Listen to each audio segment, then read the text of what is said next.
गोर्खाको एउटा सानो सुन्दर गाउँमा समीर हुर्किए। उनको गाउँमा बिजुली त थियो, तर प्रविधि भनेको घरको एउटा पुरानो रेडियो र कहिलेकाहीँ बल्ने मधुरो चिम मात्रै थियो। तर समीरको मनमा भने सधैँ एउटा जिज्ञासा हुन्थ्यो, यी चिजहरू कसरी चल्छन्? उनी बिग्रिएका रेडियो, घडी र टर्च लाइटहरू जम्मा गर्थे र घण्टौँसम्म त्यसलाई खोलेर त्यसका पाटपुर्जाहरू हेरेर बिताउँथे। गाउँलेहरू उनलाई काम नपाएको कबाडी भन्थे, तर उनका बुवा आमाले छोराको फरक रुचि देखेका थिए। उनीहरूले सीमित स्रोतमा पनि समीरलाई पढ्नका लागि सधैँ हौसला दिए। गाउँको विद्यालयबाट एसएलसी पास गरेपछि समीरको सपनाले पखेटा फिजायो। उनी विज्ञान पढ्न र केही नयाँ आविष्कार गर्न चाहन्थे। यही सपना बोकेर उनी काठमाडौँ हानिए। सङ्घर्ष, सहरको भिडमा एक्लो प्रयास। काठमाडौँ समीरका लागि एउटा नयाँ संसार थियो, तर यहाँको जीवन सोचे जस्तो सजिलो थिएन। कलेजको फी तिर्न र आफ्नो खर्च चलाउन उनले एउटा इलेक्ट्रोनिक्स पसलमा पार्ट टाइम काम गर्न थाले। दिनभरि कलेज र रातमा पसलको कामले उनलाई थकित बनाउँथ्यो, तर उनको सपनाले कहिल्यै हार्न दिएन। पसलमा काम गर्दा उनले विभिन्न इलेक्ट्रोनिक उपकरणबारे व्यवहारिक ज्ञान हासिल गरे। कलेजमा सैद्धान्तिक कुरा पढ्थे भने पसलमा त्यसलाई व्यवहारमा उतार्थे।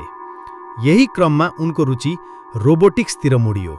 उनले इन्टरनेट र किताबबाट ड्रोन र रोबोट बनाउने तरिका सिक्न थाले। उनको सानो कोठा प्रयोगशाला जस्तै थियो, जहाँ तार, मोटर र सेन्सरहरू छरिएका हुन्थे। कैयौँ रात उनी नसुतेरै आफ्नो सानो ड्रोन उडाउने प्रयासमा बिताउँथे। सुरुमा बनाएका कैयौँ प्रोटोटाइपहरू बिग्रे, जले र टुटे। पैसाको अभाव र लगातारको असफलताले उनलाई कहिलेकाहीँ निराश बनाउँथ्यो, तर उनले हिम्मत हारेनन्। प्रेरणाको स्रोत 2072 को महाभूकम्प।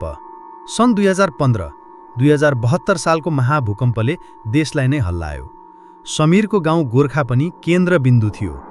उनले आफ्नै आँखाले घरहरू ढलेको, मानिसहरू भग्नावशेषमा पुरिएको र उद्धारमा भएको कठिनाई देखे। दुर्गम पहाडी इलाकामा उद्धार टोली पुग्न नसकेको र समयमै उपचार नपाएर धेरैले ज्यान गुमाएको खबरले उनको मन पोल्यो। त्यही क्षण उनले आफ्नो जीवनको लक्ष्य भेटे। उनले सोचे, यदि मैले यस्तो ड्रोन बनाउन सकेँ जसले दुर्गम ठाउँमा पुगेर मानिसको अवस्था पत्ता लगाउन सकोस् र सानोतिनो औषधि पुर्याउन सक्यो भने कति ज्यान बचाउन सकिन्थ्यो होला त।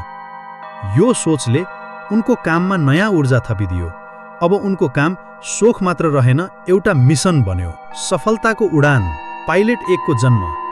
समीरले आफ्ना केही मिल्ने साथीहरूसँग मिलेर एउटा समूह बनाए। उनीहरूले आफ्नो प्रोजेक्टलाई प्रोजेक्ट पाइलट नाम दिए।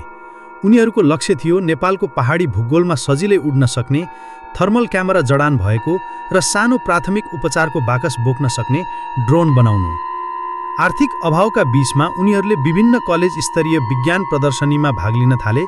एउटा प्रदर्शनीमा उनीहरूको आइडियाले सबैको ध्यान खिच्यो र उनीहरूले सानो पुरस्कार राशि पनि जिते। त्यही पैसाले उनीहरूले आवश्यक पाटपुर्जाहरू किने र अहोरात्र खटेर पाइलट 1 नामक ड्रोन तयार पारे। एक दिन सिन्धुपाल्चोकमा बाढी र पहिरो गयो। एउटा सानो बस्ती सम्पर्कविहीन भयो। सरकारी उद्धार टोलीलाई त्यहाँ पुग्न कठिन भइरहेको थियो। समीर र उनको टोलीले स्थानीय प्रशासनसँग अनुमति लिएर आफ्नो ड्रोन उडाउने निर्णय गरे। सबैको सास रोकिएको थियो।